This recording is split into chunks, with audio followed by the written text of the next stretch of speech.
कभी कभी हमारे लाइफ में ऐसा होता है कि हम किसी चीज़ से बहुत ज़्यादा डिसअपॉइंट हो जाते हैं, हमें कंटिन्यूसली डिसअपॉइंटमेंट्स मिलती हैं और एक टाइम के बाद हम आकर ये सोचने लगते हैं कि ये चीज़ हमारे लिए नहीं बनी है। But wait, that is the time when you have to be consistent. So this is the message that I want to give to all of you who are preparing for any examination through a very beautiful story. तो एक बार की बात है, मोहन नाम का एक लड़का एक गांव में रहता था. ठीक है, तो उसका ड्रीम था कि वो एक बहुत बड़ा एथलीट बने, आप अपने पेरेंट्स का नाम रोशन करे. उसके फादर जो थे वो बहुत ज़्यादा पुअर थे. He was a carpenter. तो वो कारपेंटर का जो काम होता है वो करते थे. उनकी एक छोटी सी शॉप थी. ठीक है, तो उसका एम था कि मैं लाइफ में इतना अच्छा करूं कि मेरे पापा को ये काम ना करना पड़े और उनका नाम बहुत ज़्यादा रोशन हो और वो मुझ पर बहुत प्राउड फील करें. तो डेली जब बाकी लोग सोते रहते थे वो डेली सुबह उठता था और वो सारे गांव का चक्कर लगाता था. ये उसका डेली का रूटीन था. वो बहुत ज़्यादा कंसिस्टेंट था, वो बिल्कुल लेजी नहीं था, वो बहुत ज़्यादा एम्बिशियस था अपनी लाइफ में. ठीक है, तो वो क्या है, डेली प्रैक्टिस करता था. उसका ड्रीम था कि वो जो डिस्ट्रिक्ट जो रेस होने वाली है उसमें उसका सिलेक्शन हो और उसकी लाइफ चेंज हो जाए. तो वो डेली प्रैक्टिस करता था, डेली वो रनिंग करता था. बट क्या होता था, हर बार वो सेकेंड आता था या थर्ड आता था. हर बार वो रेस से आउट हो जाता था और वो उसके लिए क्वालिफाई नहीं कर पाता था. ऐसा चलता रहा. उसने एक साल फुल डेडिकेशन के साथ प्रिपरेशन करी, फिर भी वो उससे आउट हो गया. Again the next year he worked with that full consistency, again he got fail. ठीक है, तो उसका जो एक दोस्त था, उसका बहुत करीबी दोस्त था, उसका बेस्ट फ्रेंड था, उसने उससे कहा कि Mohan, maybe this thing is not made for you, maybe this race is not made for you. तुम लाइफ में बहुत अच्छा कर सकते हो क्योंकि तुम बहुत ज़्यादा कंसिस्टेंट हो, बट मे बी तुम्हारी लाइफ का एम कुछ और है. शायद तुम इस चीज़ के लिए नहीं बने हुए, तो तुम अपना टाइम वेस्ट कर रहे हो.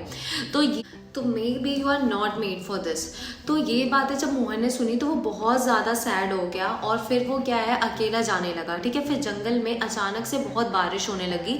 तो वो एक बनियान ट्री के नीचे बैठ गया और वो पहली बार लाइफ में था जब मोहन रोया, क्योंकि वो बहुत ज़्यादा स्ट्रॉन्ग था और वो ऐसा लड़का नहीं था कि छोटी छोटी बातों पर रोने लगे. तभी वो कंटिन्यूसली जो है हमेशा हार्डवर्क करता था. बट वो इतना डिसअपॉइंट हो गया कि वो रोने लगा. ठीक है, तो वहाँ से एक बूढ़ा किसान जा रहा था अपनी गाय को लेकर. ठीक है, तो उसने पूछा कि बेटा तुम रो क्यों रहे हो. तो उन्होंने मतलब मोहन ने उसको बताया कि मैं इसलिए रो रहा हूँ क्योंकि मैं बहुत डिसअपॉइंटेड हूँ अपने लाइफ से. शायद मैं जिस तरफ मैं जो गोल मैं चेज़ कर रहा हूँ शायद मैं उसके लिए नहीं बना हूँ. ठीक है, तो वो उसने सारी अपनी स्टोरी बताई. तो उन्होंने बोला उससे, देखो जो स्ट्रेंथ होती है वो हमारे अंदर होती है. ठीक है, तो हमें किसी के भी वर्ड्स को अपने ऊपर इतना हावी नहीं होने देना है कि हमें भी ये चीज़ सच लगने लगे कि जो चीज़ हम जिस चीज़ के लिए इतनी मेहनत कर रहे हैं और अगर कोई हमें आके कह रहा है कि नहीं आप इस चीज़ के लिए नहीं बने हो, maybe you are working in the wrong direction, लेकिन हमारा दिल उस चीज़ की अभी भी गवाही नहीं दे रहा. बट समटाइम्स ये होता है कि हम दूसरों की बात मान लेते हैं और हम सोच लेते हैं हाँ शायद हम इस चीज़ के लिए नहीं बने, शायद हम प्राइवेट सेक्टर के लिए बने हैं. मैं ये नहीं कह रही कि प्राइवेट सेक्टर खराब है, बट मैं बात बता रही हूँ. तो हमें लगता है शायद हम इस चीज़ के लिए नहीं बने हैं और फिर हम अपने ड्रीम को वहीं क्विट कर देते हैं. But winners are the people who never quit. Winners are not the people who are toppers or who used to win every single race of their life, but winners are the people who never decided to quit, who always worked hard with consistency in their life, and one day they achieved the aim, the goal of their life. तो वो होते हैं winners. Strength जो होती है वो हमेशा हमारे अंदर होती है, बस हमें जो है ना कभी भी क्विट नहीं करना है जीवन में. तो इस बात को मोहन ने बहुत ज़्यादा सीरियसली लिया. उसने बहुत हार्डवर्क किया, उसने मेहनत अपनी जारी रखी और उसने बोला कि नहीं एक दिन मैं ज़रूर सक्सीड होऊंगा. फाइनली द टाइम केम जब उस साल की जो रेस थी डिस्ट्रिक्ट लेवल की, तो उसमें उसने पार्टिसिपेट किया. देखो ऐसा बोला जाता है ना कि हर किसी का दिन आता है और जो आप कुछ भी सोचो बट ऐसा होता है कि हमारी जब सक्सेस हमारा लिखा हुआ है ना जीवन में तो वो उसी टाइम आता है. तो फिर ऐसा हुआ कि उस साल की जो रेस हुई उसमें बहुत सारे इंटर स्कूल के बहुत अच्छे अच्छे सिटीज़ के बच्चों ने पार्टिसिपेट किया था और मोहन जो था वो बहुत नर्वस था, बहुत शांति के साथ वो बस अपनी कंसिस्टेंसी के साथ वहाँ पे खड़ा हुआ था. जैसे ही विजिल बजी उसने अपनी और उसके इस दौरान जब वो प्रिपेयर कर रहा था तो उसने बहुत सारे वीडियोज़ भी देखे थे कैसे जो प्लेयर्स होते कैसे एथलीट्स होते हैं, उन्होंने क्या क्या टिप्स बताएं, क्या क्या ट्रिक्स बताएं. उसने सारी चीज़ों की प्रैक्टिस की, उसने अपना पॉस्चर ठीक किया, उसने सारी चीज़ों पे बहुत अच्छा वर्क किया था. और उसके बाद जब वो रेस चालू हुई उसने धीरे धीरे स्टेप्स लिए. उसने बाकियों को नहीं देखा, उसने अपने अकॉर्डिंग स्टेप्स लिए. और क्योंकि वो 200 मीटर रेस थी और जब वो फाइनली धीरे धीरे वो सबको पीछे छोड़ता गया और एक टाइम के बाद जो फाइनल स्टेप था उसने वो रेस जीत ली और उस दिन सारे लोग जो हैं वो शॉक थे। बहुत सारे लोग हैप्पी थे जो उसे जानते थे, क्योंकि उनको पता था कि उसकी मेहनत रंग लाई। उसके पापा जो थे he was into tears, he was crying with joy, और वो बहुत ज़्यादा हैप्पी थी। और फाइनली उसने जो है अपना जो सपना था वो पूरा कर लिया। फिर वो अपने जीवन में आगे बढ़ता गया, उसने बहुत अच्छा किया लाइफ में। तो वो लौट के फिर वो एक बार उन किसान के पास आया, उस ओल्ड मैन के पास आया जिसने उसे ये सारी बातें बताई थी। उन्होंने बोला कि आपकी वजह से मेरी पूरी लाइफ चेंज हो गई। अगर उस दिन मैंने क्विट कर दिया होता तो आज ये नौबत नहीं आती, आज ये मौका नहीं आता कि मेरी लाइफ चेंज होती। तो ये सब thank you for your wise words which you that day advise me.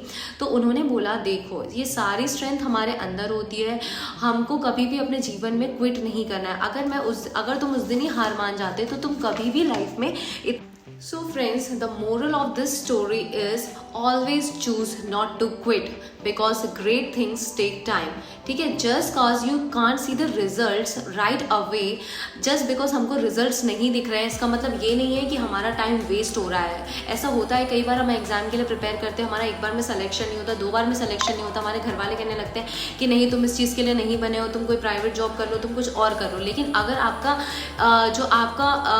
अंतरात्मा है, अगर वो गवाही नहीं दे रही है इस चीज़ के लिए, अगर वो कह रही है कि नहीं तुम कर सकते हो, अगर आपको दिख रहा है कि मैं बहुत ज़्यादा मेहनत कर रहा हूँ, तो आपको क्विट नहीं करना है। क्योंकि अगर हो सकता है एक और ट्राई से आपकी लाइफ चेंज हो जाए, और फिर वही लोग जो आपके ऊपर क्वेश्चन कर रहे थे कि तुम इस चीज़ के लिए नहीं बने हो, जस्ट बिकॉज उन्होंने जीवन में नहीं कर पाया कुछ, इसका मतलब ये नहीं है कि आप भी नहीं कर पाओगे। ठीक है, और जिस दिन आपका सिलेक्शन होगा तो वही लोग कहने लगेंगे कि हाँ हमें तो पता था तुम ये चीज़ कर ही सकते हो, ऐसी वाली बातें होती है। And many people just quit just before that breakthrough. तो आपको ऐसा नहीं बनना है जीवन में। अगर आपका दिल गवाही दे रहा है तो आपको उस चीज़ को कभी क्विट नहीं करना है। जब तक हो सके तब तक आप अपने ड्रीम्स को चेस करिए, और वो दिन ज़रूर आएगा जब आपका ड्रीम फुलफिल होगा और सारे लोग जो है वो आप जिसको भी प्राउड फील कराना चाहते हैं वो आपके ऊपर प्राउड फील करेंगे। सो with this beautiful message I would like to end this story here only. Hope you like the message that I am trying to give you, और hope आप इसको एक छोटा सा लेसन समझ के भूलोगे नहीं, बट आप उसको अपने अंदर उस चीज़